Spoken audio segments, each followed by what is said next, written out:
Happy Wednesday, everybody, and welcome to the newest edition of Bet.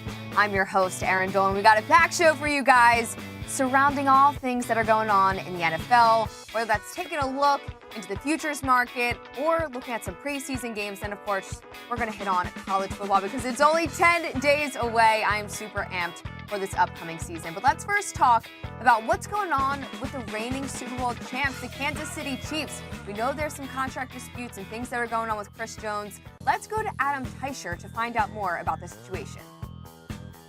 Erin, the Chiefs are looking for improvement from their pass rush in Saturday's game against the Cardinals. They're second in the preseason without defensive tackle Chris Jones. Jones is holding out for an improved contract. Defensive line coach Joe Cullen said he speaks regularly with Jones and reminds him to stay in shape for that day when he does return to the Chiefs. The Chiefs could have used Jones in last week's preseason opener against the Saints. The Chiefs allowed the Saints a touchdown on each of their two possessions with the starting defense on the field. Cullen lamented 2 third-down passes that otherwise would have allowed the Chiefs to end a drive and get off the field. Instead, they couldn't get pressure on the New Orleans quarterback, and the Saints converted each time once for a touchdown. Quarterback Patrick Mahomes is scheduled to play most, if not all, of the first half, perhaps into the third quarter against the Cardinals. He was in for only 6 snaps against the Saints. There you have it there. Thank you so much for joining us, Adam. Let's take a look at the win totals and different things that are going on for the Kansas City Chiefs. For the division, they're currently the favorite at -175, the heavy favorite, of course. Then Mahomes' passing touchdowns is set at 37.5, and his passing yards at 4,750.5.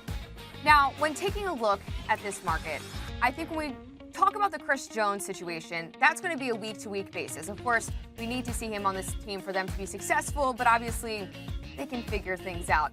But I will say, in terms of the win total, at 11.5, it feels pretty high, but I think they will be able to hit over this number. I also expect them to go on and win the division. I don't think it's going to be as easy as it's been in previous years, considering I think the division will get healthier. I think the Broncos can improve. I also think Justin Herbert and the Chargers, their offensive line, can get healthier. So that won't be a cakewalk, but I do think they will be able to win it. And at -175, it's not something that I would advise you guys to bet at this point. So let's take it to the prop market. I would take Mahomes over his passing yards prop. He's hit over this mark in 2 of the last 3 seasons. And don't forget, you can shop this line around and find some better numbers that are out there on the market if you want to take the over.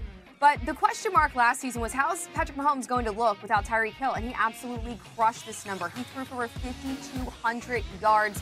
He led the league in passing yards. He also led the league in touchdown passes. That's why he's currently the favorite to end the season with the most passing yards. I'm not very fond of taking him to have the most passing yards this upcoming season because there might be some players who can get even higher if their offensive lines are healthy. Justin Herbert, for one, comes to mind for me.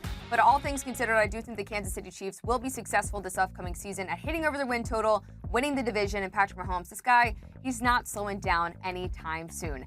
Since we're talking about the AFC West, we also have to talk about the Denver Broncos. A lot of things are going on social media now that we saw our first preseason game with Russell Wilson under center. So let's bring in Jeff Legwold live to talk more about what's going on with the Denver Broncos. Jeff, thank you so much for joining Bet today. The first question I got for you. So we've seen offensive line issues all around the league, and we know that Russell Wilson, who was pressured the most in preseason week 1. What is the team doing this week to make sure that doesn't happen again?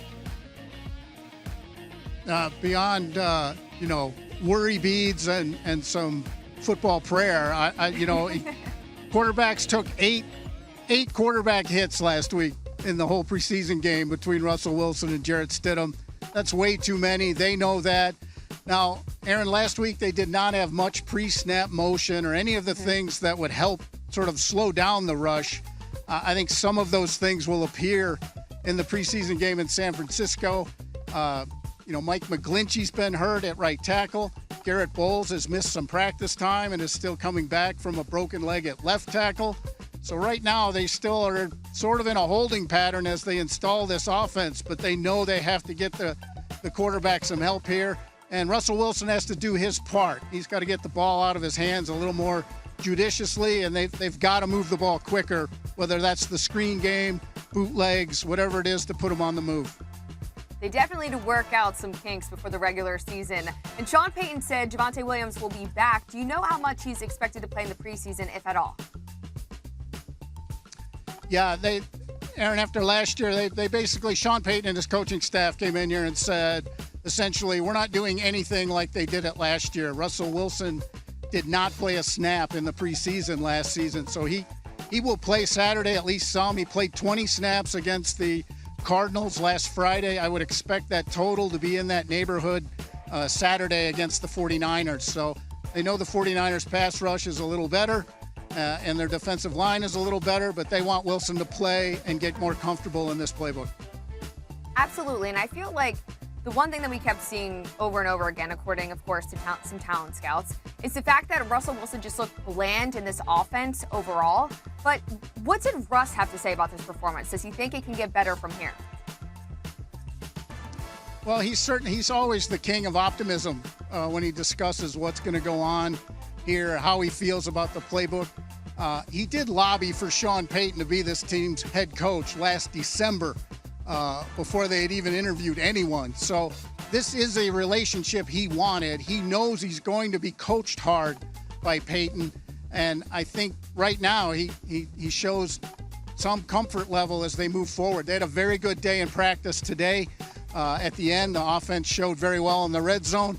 So I think they feel good about where they are. But a lot of this is on Russell Wilson to pick up the tempo, get the ball out of his hand, and stay out of the danger zone in terms of hits.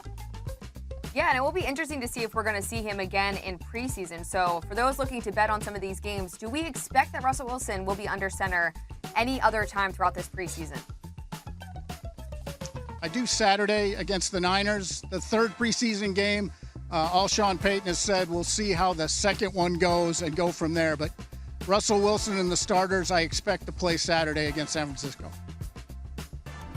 Jeff, thank you so much for joining Bet today. It was really insightful, and we hope to have you back on soon enough. Anytime, Erin. Thank you. All right, moving on here. Now that we are talking still in the AFC West, we take a look at Russell Wilson and some of his player props that are available right now. You got his touchdowns at 23.5. You got his passing yards at 3,700.5. Both juiced to -115. Russell Wilson, we should just stay away from this guy's props altogether. Nobody really knows how he's going to look during the regular season. You don't want to overreact to one game in the preseason. It's just one game. But obviously, we were trying to have some optimism heading into the season that it's not going to be as bad as last season when they only won 5 games. Everybody was excited that Russell Wilson was now in Broncos country. It was going to change things. It was going to go great. It was going to go smoothly.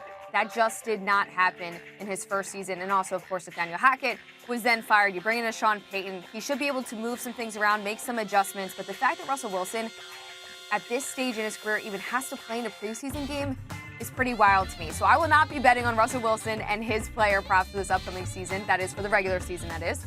But I will say something in the AFC West that does intrigue me is Justin Herbert to win MVP. I feel like he might get back to putting up those video game style numbers. We've seen him do this back in 2021. He had over 5,000 passing yards. He holds the record for the Chargers in terms of single season records for passing touchdowns as well as passing yards. But last season, the reason he was limited was because the injuries just derailed the season. Now he's going to have Mike Williams back. He's going to have Keenan Allen back. And if those guys are good, the offensive line is good, he should be able to put up some big numbers. Not to mention, Kellen Moore is now the offensive coordinator, and we have seen success, or I should say, we've seen teams' success under Kellen Moore, considering how good the Dallas Cowboys offense was and how explosive it was. That's just going to shake things up in a good way. I wouldn't be surprised if Justin Herbert put up some big, big numbers next season. So look at him for MVP just as a little bit of a value play there for you guys. But we know that the Niners are going to play the Denver Broncos. We just heard that a second ago. So let's hear from Niners Nation reporter Nick Wagoner on Brock Purdy and if we are going to see Purdy now that he's been named the starter.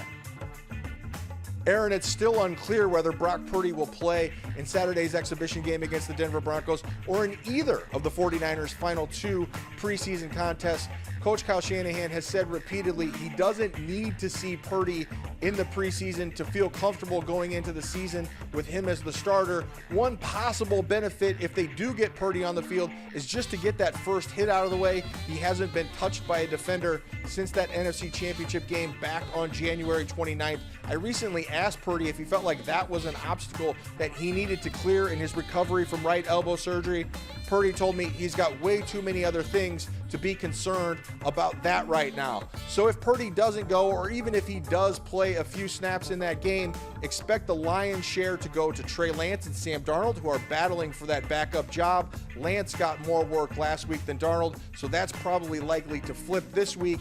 So either way, the goal for the 49ers here with Brock Purdy isn't focused on this preseason. It's all about getting him ready for that September 10th opener in Pittsburgh.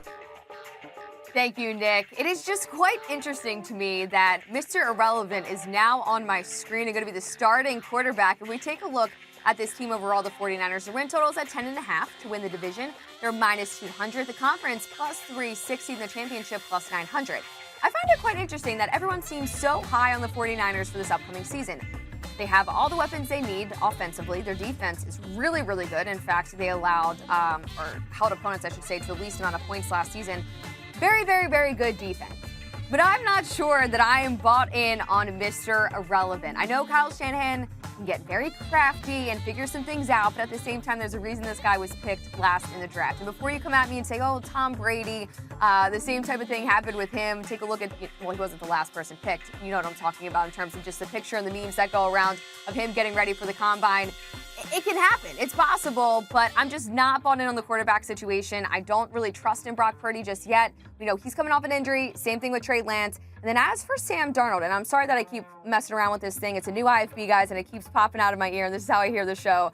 I'm not sold on Sam Darnold either if he's going to be the starting backup. So I can't buy in with the 49ers. I think there's better teams in the NFC. You could bet on the Eagles. You could bet on the Dallas Cowboys. I shouldn't be saying that as an Eagles fan. But I cannot see the 49ers being able to suddenly just recreate what they did. If they say we're a quarterback away, you're thinking of a guy like you need a Patrick Mahomes, a Justin Herbert, a Lamar Jackson, a Jalen Hurts. But you don't need a Brock Purdy. And I'm a little just concerned, again, considering all the injuries and things that are going on. All right, so let's go to our Week 2 preview for the preseason. We're right now going to look at some of the games in the slate that is available. The one thing that stands out to me off the bat, I don't even have to do any research. It came to my mind right away. We are going to continue to fade the Baltimore Ravens. They are on a 24-0 win streak. 24-0. It is unfathomable how they've been able to win this many games. Now, the Eagles, they pressed them last week. The Eagles were a 5.5-point dog. They lost that game by 1 point. They were just right there. The Commanders are +3 against the Baltimore Ravens this week. We are taking the points in this one because eventually the Baltimore Ravens have to fail and lose a game. You might not agree with this thought process or this logic, but I'm telling you guys, at some point, it has to be snapped. Now, the two teams that are right behind them in terms of win streak, and I mean right behind the Baltimore Ravens in the fact that they only have 5 straight wins in the preseason. That's the Raiders as well as the Bears for what it's worth. But this Ravens streak is just absolutely ridiculous. Now, in betting the preseason, make sure you're doing as much research as you possibly can. It's really difficult to win these games and win money on these games. So you need to do your research, see who's actually going to end up playing. And it's always imperative that if there's quarterbacks that are going to have experience in the league that have actually started an NFL game and they're a backup quarterback and they're going to play in a preseason game, that is pretty important to make sure you look at some of those things. And, maybe want to say that one more. Okay, here we go. We're continuing on here, and there's a lot of commotion going on in my ear. But since we had just talked about some preseason, let's also talk about college football. So the one line I want to talk about is Navy Notre Dame.